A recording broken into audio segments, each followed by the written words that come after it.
ایک میں ہی نہیں ان پر قربان زمانہ ہے. اور آؤ درے زہرا پر پھیلائے ہوئے دامن. آؤ درے زہرا پر پھیلائے ہوئے دامن. آؤ درے زہرا پر پھیلائے ہوئے دامن. ہے نسل کریموں کی لجپال گھرانہ ہے نسل کریموں کی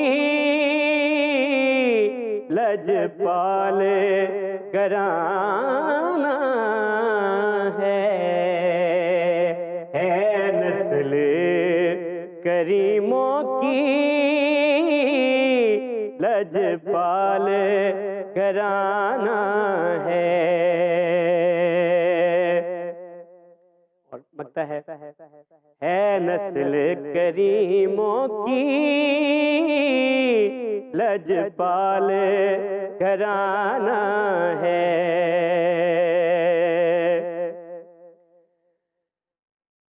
محروم کرم اس کو رکھیے نا سرے محشر. محروم کرم اس کو رکھیے نا سرے محشر. جیسا ہے نصیر آخر سائل تو پرانا ہے. جیسا ہے نصیر آخر سائل تو پرانا ہے. ایک میں ہی نہیں ان پر قربان زمانہ ہے. جو رب دو عالم کا محبوب یگانہ ہے. ایک میں ہی نہیں ان پر قربان زمانہ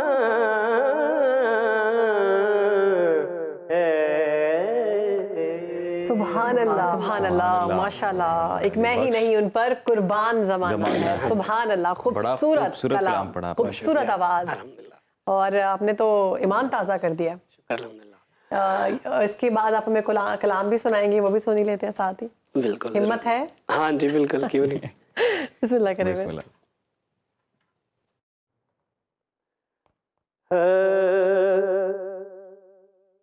آپ سادونوں جہاں میں نظر آیا ہی نہیں, کیونکہ اللہ نے کوئی اور بنایا ہی نہیں. آپ سادونوں جہاں میں نظر آیا ہی نہیں, اور جب کہا قبر میں سرکار نے یہ میرا ہے,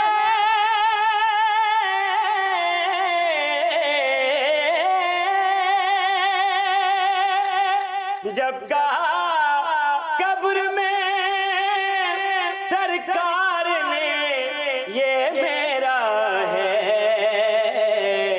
پھر مجھے ہاتھ لگایا ہی واہ واہ واہ واہ، سبحان نہیں، اللہ۔ کیونکہ اللہ نے کوئی اور بنایا ہی نہیں،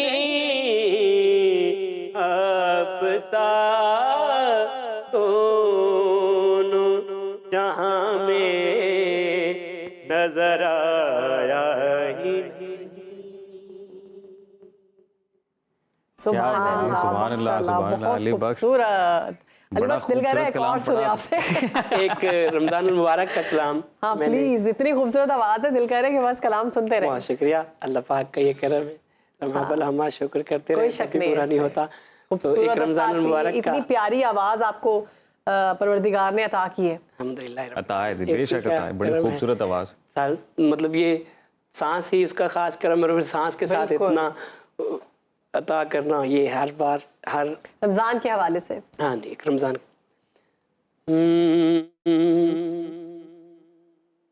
خوش بخت ہیں کہ پھر ہمیں رمضان مل گیا، خوش بخت ہیں کہ پھر ہمیں رمضان مل گیا، پھر قربت الہی کا سامان مل گیا، خوش بخت ہیں کہ پھر ہمیں رمضان مل گیا، خوش بخت ہیں کہ پھر ہمیں رمضان مل گیا، پھر قربت الہی کا سامان مل گیا، خوش بخت ہیں کہ پھر ہمیں رمضان مل گیا۔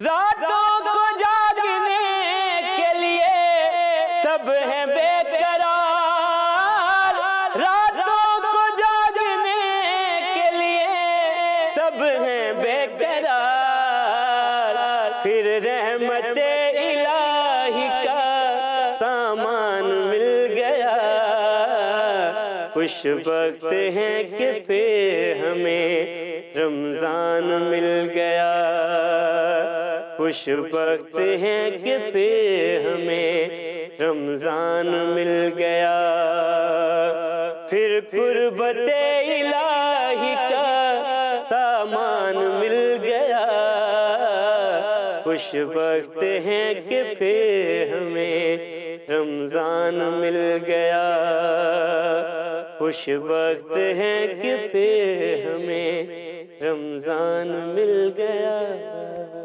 بہت شکریہ آپ کا علی بخش، اور آپ کی توفیقات میں اور آپ کی آواز میں مزید پروردگار اس میں خوبصورتی لے کر آئے، اور ہم نے آپ کو بہت تنگ کیا، لیکن کیا آپ کی آواز اتنی خوبصورت تھی، پھر ایک کلام کا کہا کہ ہم نے 3 کلام آپ سے سن لیے۔ تو ہمارے ساتھ رہیے گا، ابھی ہم ایک چھوٹی سی بریک لے رہے ہیں، اس کے بعد حاضر ہوتے ہیں۔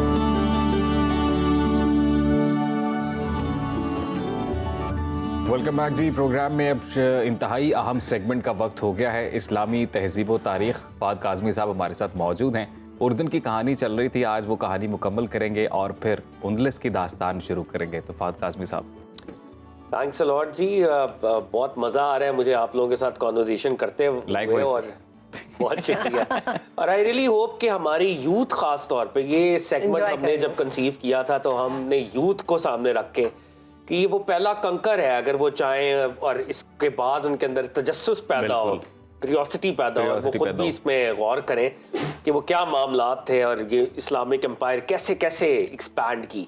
تو ہم کل جارڈن کی بات کر رہے تھے، اور جس موقع پہ ہم نے کانورزیشن کو روکا تھا کہ پروفٹ صلی اللہ علیہ وسلم نے لیٹرز لکھے تھے، اور اس دور میں جو بصرہ شہر تھا، بصرہ شہر کے حاکم کو بھی آپ نے لیٹر لکھا تھا، اور جس کے تناظر میں جنگ موتا ہوئی تھی، اور جو کل ہم نے کانورزیشن کی تھی، اور اس میں جو امپورٹنٹ بات ہے جو میں شیئر کرنا چاہوں گا کہ پروفٹ صلی اللہ علیہ وسلم نے مدینہ میں بیٹھ کر سارے معاملات کو خود سپروائز کیا تھا اور بتایا تھا۔ جناب زید بن حارث کی شہادت، جناب جعفر طیار کی شہادت، جناب عبداللہ ابن رواحہ کی شہادت، اور پروفٹ صلی اللہ علیہ وسلم کی ایک بہت ہی خوبصورت ایک نصیحت ہے جو عبداللہ ابن رواحہ کو آپ نے کی، ٹھیک، عبداللہ ابن رواحہ جب اس محاذ پہ جا رہے تھے جو موجودہ جارڈن اردن کے اندر ہے, تو آپ نے کہا کہ یا رسول اللہ مجھے کوئی وصیت کریں کہ میں کیا کروں. تو نبی صلی اللہ علیہ وسلم نے فرمایا جس جگہ تم جا رہے ہو ادھر سجدے نہیں ہوتے تو سجدوں کی کثرت کرنا. اچھا. اور کہا یا رسول اللہ اور کچھ عطا کیجئے, تو کہا کہ رب العزت کا کثرت سے ذکر کرنا, عبادت کرنا, کیونکہ رب العزت ہی تمہارا مددگار ہو سکتا ہے. یہ پیور توحید ہے جس کا بیان پروفیٹ صلی اللہ علیہ وسلم فرما رہے ہیں. عبداللہ ابن رواحہ نے پلٹ کے کہا کہ اللہ تعالیٰ طاق ہے, اللہ آڈ ہے نا, ون ہے, ایز ون. تو آپ نے 2 نصیحتیں کی ہیں تو مجھے ایک اور نصیحت آڈ نمبر میں نصیحت کرے. تو یہ انہوں نے پوئٹک انداز سے, بھی پوئٹ آلسو. تو نے کہا یا رسول اللہ ایک اور نصیحت عطا کرے, اللہ طاق ہے تو ایک طاق عدد کے حوالے سے کوئی 3rd نصیحت کرے. تو پروفیٹ صلی اللہ علیہ وسلم کی یہ نصیحت ہم سب کے لیے بڑی اہم ہے. پروفیٹ صلی اللہ علیہ وسلم نے عبداللہ ابن رواحہ کو کہا 10 کام ادنا درجے پہ کرنے سے ایک کام بخوبی کرنا بہتر ہے. واہ واہ. یعنی ہم جو یہ جیک آف آل ٹریڈز بنے ہوئے, یہ نہیں ہونا اس کے بجائے آپ ماسٹر بن جائیں کسی ایک فیلڈ کے اندر, ایکسپرٹیز حاصل کر لیں, اسپیشیالٹی حاصل کر لیں. وہ تو ویسے بھی کہتے ہیں نا فاست jack of all trades master of none. Absolutely. تو سرکار دو عالم نے جنگ پہ جاتے ہوئے عبداللہ ابن رواحہ کو, اور پروفیٹ صلی اللہ علیہ وآلہ وسلم حضرت جعفر بن ابی طالب کی شہادت پہ بہت مغموم تھے. وہ آپ کے کزن تھے, ان کے گھر میں پروفیٹ صلی اللہ علیہ وسلم ریز ہوئے تھے. تو پروفیٹ صلی اللہ علیہ وسلم کو حضرت جبریل امین یہ خبر لے کے آئے کہ ان کے بازو کٹے ہیں, تو اللہ نے ان کو ونگز عطا کر دیے ہیں. اور وہ جعفر تیار کہتے ہیں اڑنے والے کو, طائر سے تیار. یہ ان کا لقب بادس شہادت تھا. اب دیکھیں یہ سارا معاملہ جارڈن میں ہوا, اور حضرت خالد بن ولید جیسے کل بھی بات ہوئی کہ ملٹری اسٹریٹجسٹ تھے بہت بڑے, اور وہ آرمی کو واپس لے آئے. لیکن رومنز نے کہا کہ ہم یہ جو نئی ایک امپائر کھڑی ہو رہی ہے, یہ جو نیا ایک سلسلہ ہے, اس کو کاؤنٹر کرنے کے لیے ہم مسلمانوں کے ساتھ مقابلہ کریں گے. تو ان کا اس وقت کا جو حکمران تھا اوورال, اس کو ہرکل کہتے تھے, ہرکل کیسر روم. ہرکل کیسر روم کے بارے میں پروفیٹ صلی اللہ علیہ وآلہ وسلم کو یہ اطلاع ملی کہ وہ جارڈینین بارڈر پہ اپنی لاکھوں کی آرمی لے کے آ رہا ہے, اور وہ عربیہ انٹر کرے گا. وہ صحیح, عربیہ انویڈ کرے گا. وہ پروفیٹ صلی اللہ علیہ وسلم کے انٹیلیجنس نیٹ ورک نے پروفیٹ صلی اللہ علیہ وسلم کو یہ اطلاع دی. تو اب سرکار دو عالم صلی اللہ علیہ وآلہ وسلم نے بھی اپنی آرمی کو ریز کیا, اور یہ 9 ہجری کا واقعہ ہے, اور یہ ہے تبوک ایکسپیڈیشن. صحیح, غزوہ تبوک جس کو ہم کہتے ہیں.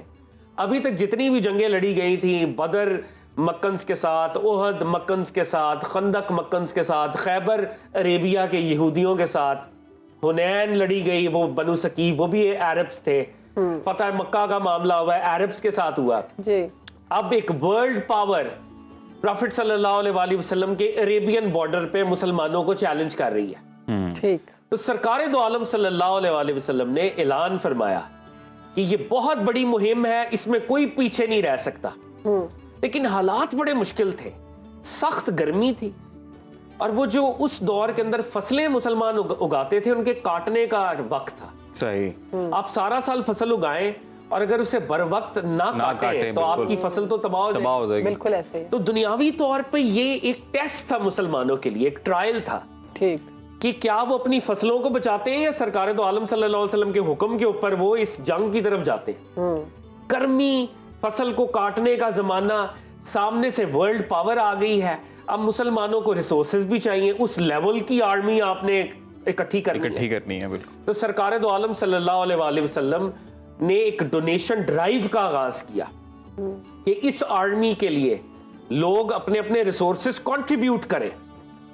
اور صحابہ کرام, پھر جو صحابہ کرام پروفیٹ صلی اللہ علیہ وسلم کے تیار کردہ تھے, انہوں نے تو پھر وہ جو اپنی جنروسٹی اور سخاوت کا وہ دریا وہاں پہ بہ رہا تھا. جناب عثمان غنی رضی اللہ تعالیٰ عنہ آئے, وہ کہتے ہیں کہ بہت بڑی ویلتھ آپ نے ادھر جو ہے پروفیٹ صلی اللہ علیہ وسلم کے قدموں میں نچھاور کی. حضرت عمر فاروق رضی اللہ تعالیٰ عنہ آئے, ان کے پاس جو کچھ بھی تھا اس کا 50% سرکار دو عالم کی بارگاہ میں حاضر کر دیا. اور حضرت ابو بکر صدیق رضی اللہ تعالیٰ عنہ, ہمارے ویورز یہ جانتے ہیں کہ he was a very wealthy man. جب اسلام شروع ہوا تھا he was a very wealthy man. Over the years اسلام کے کاز میں اتنا کنٹریبیوٹ کر چکے تھے کہ وہ جس کو ہم صوفیاء کی لینگویج میں کہتے ہیں نا فقر اختیاری, بالکل فقر اختیاری کے لیول پہ آ چکے تھے. اب وہ لیول نہیں تھا ویلتھ کا, اب معاملات بہت شرنک ہو چکے تھے. اوور دا ایئرز اتنی سخاوت کی تھی. حضرت ابوبکر صدیق کے پاس جو کچھ بھی تھا سب کچھ پروفٹ صلی اللہ علیہ وآلہ وسلم کی بارگاہ میں حاضر کر دیا, پیش کر دیا, اور ایک چادر اوڑھ لی. اور پروفٹ صلی اللہ علیہ وسلم نے جب پوچھا, اے ابو بکر تم اپنے گھر والوں کے لیے بھی کچھ چھوڑ کے آئے ہو؟ تو کہا گھر والوں کے لیے اللہ اور اس کا رسول چھوڑ کے آئے. یہ تبوک ایکسپیڈیشن, اور اقبال نے اس کو سیلیبریٹ کیا ہے. پروانے کو چراغ ہے, بلبل کو پھول, بس صدیق کے لیے ہے خدا کا رسول بس. یہ وہ آرمی ہے 40,000 صحابہ کرام کی آرمی جو یوں تیار ہوئی ہے سخت نامساعد حالات میں. اور سعودی عربیہ کا بارڈر ہے تبوک, اور جارڈن کا بارڈر ہے جہاں پہ اس نے آنا تھا اور جہاں پہ مسلمان آرمی جائے گی, اور دنوں کا سفر ہے. مگر یہاں پر ایک اور بڑا انٹرسٹنگ واقعہ ہوا. ایک صحابی رسالت مآب جن کو اسد اللہ کہا جاتا ہے, پروفٹ صلی اللہ علیہ وآلہ وسلم نے ان کو اپنے ساتھ اس ایکسپیڈیشن میں نہیں رکھا. حضرت علی المرتضیٰ. صحیح. لوگوں نے اس بارے میں بات کی. حضرت علی المرتضیٰ بدر کے فلیگ بیرر, احد کے فلیگ بیرر, خندق کے اندر عمر بن عبد ود کو واصل جہنم کرنے والے, خیبر کے فلیگ بیرر, مرحب کو واصل جہنم کرنے والے. وہ یہ اس چیز کو برداشت نہیں کر سکتے تھے کہ اتنی بڑی اب ہرکل کیسر روم کے خلاف یہ ایکسپیڈیشن جا رہی ہے اور ان کو جو ہے پیچھے چھوڑ دیا گیا ہے. تو وہ اپنی اس انوسنس میں جب ان کے لوگوں نے بھی کچھ ایسی باتیں بھی, ایک فضا بھی بنانے کی کوشش کی. تو حضرت علی المرتضیٰ کو مدینے میں چھوڑا تھا, تو حضرت علی المرتضیٰ پیچھے ایک منزل پروفٹ صلی اللہ علیہ وسلم تھوڑا ٹریول کر گئے تھے, تو آپ پیچھے گئے اور کہا یا رسول اللہ صلی اللہ علیہ وآلہ وسلم مجھے خواتین اور بچوں میں چھوڑ کے آپ جا رہے ہیں. میں تو آپ سے امیجن کریں ایک وارئر ہو اور اسد اللہ جیسا وارئر ہو تو وہ کیسے پیچھے رہ سکتا ہے, اور اس ایکسپیڈیشن میں. تو پروفٹ صلی اللہ علیہ وسلم نے فرمایا, اے علی کیا تم اس بات پہ راضی نہیں ہو کہ تمہاری مجھ سے وہ نسبت ہے جو ہارون کو موسیٰ سے تھی. جب حضرت موسیٰ علیہ السلام اللہ سے بات کرنے گئے تھے تو پیچھے اپنا نائب اپنے بھائی حضرت ہارون کو بنا کے گئے تھے. He was the leader of the ummah. تو حضرت علی المرتضیٰ کو یہ سند عطا ہوئی, وہ ہارون مصطفیٰ صلی اللہ علیہ وآلہ وسلم ڈکلیئر ہوئے اور وہ یوں واپس آئے, اور پیچھے مدینے میں وہ انتظام و انصرام اور کنٹرول کر رہے تھے. سرکار دو عالم صلی اللہ علیہ وآلہ وسلم حضرت ابوبکر صدیق کے ساتھ, عمر فاروق کے ساتھ رضی اللہ عنہم, اور دیگر صحابہ کے ساتھ تبوک میں پہنچے. اور اس لشکر کی وہ ہیبت تھی, وہ میجسٹی تھی کہ جب یہ اطلاع اس دور کی ورلڈ پاور کو پہنچی جو سیزر تھا, ہرکل کیسر روم, وہ مقابلے کے لیے پیچھے ہٹ گیا, وہ ریٹریٹ کر گیا. اچھا, وہ اس طرف آیا ہی نہیں.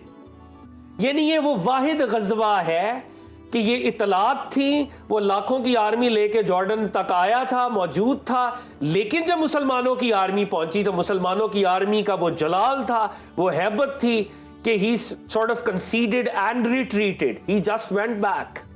تو without any battle مسلمانوں نے اپنے عربیہ کو سیکیور کیا, اور یوں جو ہے سرکار دو عالم صلی اللہ علیہ وآلہ وسلم واپس آئے. سبحان اللہ, سبحان اللہ. یہ علاقے جو ہے, سارے علاقے جن کی ہم نے اوور دا ڈیز کانورزیشن کی ہے, اردن, ابھی شام کی ہم کانورزیشن کریں گے اور شام کے معاملات کو بھی ہم دیکھیں گے, عراق کو بھی دیکھیں گے, وہ سارے معاملات. مگر یہ جو عربیہ, جارڈن, پیلسٹائن, یہ ایک ایسا ہولی مسٹیریس لینڈ ہے کہ اللہ کے انبیاء کے قدم یہاں پہ ہر جگہ آپ کو نظر آتے ہیں. واہ واہ, سبحان اللہ. اچھا, اب جیسے ہم یہ آج شروع کرنا چاہ رہے ہیں اندلس. فہد صاحب, آج اندلس کے بارے میں کیا کیا بات کریں گے؟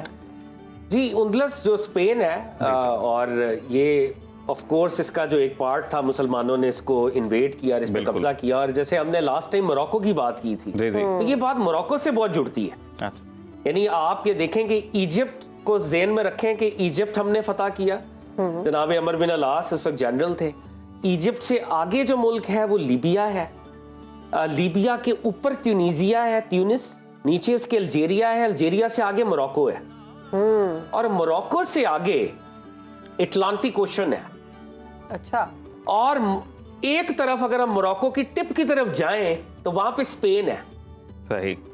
اور وہاں پر وہ جو ایک واٹر باڈی ہے جس کو ہم انگریزی میں اسٹریٹ کہتے ہیں, اسٹریٹ ایک ایسی واٹر باڈی ہوتی ہے جو نیرو واٹر باڈی ہوتی ہے جو دو اوشنز کو یا سیز کو کنیکٹ کرتی ہے. تو میڈیٹرینین اور اٹلانٹک کو وہ نیرو اسٹریٹ کنیکٹ کرتی ہے, اور یہ کہاں پر واقع ہے؟ موراکو اور اسپین کے درمیان ہے. صحیح. موراکو اور اسپین کے درمیان 8 سے 9 میل صرف فاصلہ ہے, سمندری فاصلہ. 8 سے 9 میل سمندری فاصلہ ہے بٹوین مراکش اینڈ اسپین. اب جب مسلمانوں نے یہ سارے ممالک آہستہ آہستہ فتح ہو رہے ہیں, اور یہ ہم بات کر رہے ہیں خلافت راشدہ کی بعد کی, یہاں پہ بنو امیہ کا کنٹرول تھا, بنو امیہ کی گورنمنٹ تھی, اور اسلامک امپائر ایکسپینڈ کر رہی ہے, اور یہ آل ڈائریکشنز پہ ایکسپینڈ کر رہی ہے, مگر یہ ہم افریقن ڈائریکشن کے اوپر جا رہے ہیں, نارتھ افریقہ. صحیح. ایجپٹ, ٹونیزیا, الجیریا, موراکو, اور یہ پورا ایک پروونس بن گیا. اس پروونس کو کہا گیا افریقیہ. افریقیہ پروونس کے اس وقت کے جو گورنر تھے ان کا نام تھا موسیٰ بن عسیر, اور جب ہم نے موراکو کی بات کی تھی تب بھی ان کا تذکرہ ہم نے کیا تھا, اور اس وقت ہم نے عقبہ بن نافع کا بھی تذکرہ کیا تھا. عقبہ بن نافع کو محمد الیگزینڈر کہتے ہیں. بالکل بالکل. تو عقبہ بن نافع نے تو انیشل کنٹرول موراکو میں بنایا, لیکن وہ پرماننٹ کنٹرول موسیٰ بن عسیر نے بنایا. اچھا. صحیح. اور موسیٰ بن عسیر بھی جنرل تھے, اور موسیٰ بن عسیر جب یہاں پہ افریقہ کے گورنر, افریقیہ صوبے کے گورنر بنایا بنو امیہ نے, تو انہوں نے کہا کہ اب ہم آگے جائیں گے, اور انہوں نے اس وقت طارق بن زیاد موراکن تھے, بربر ریس کے تھے. طارق بن زیاد کو انہوں نے جنرل بنایا, ایک مسلم آرمی ریز کی, اور وہ مسلم آرمی سمندری راستے سے ہوتی ہوئی اسپین تک پہنچی.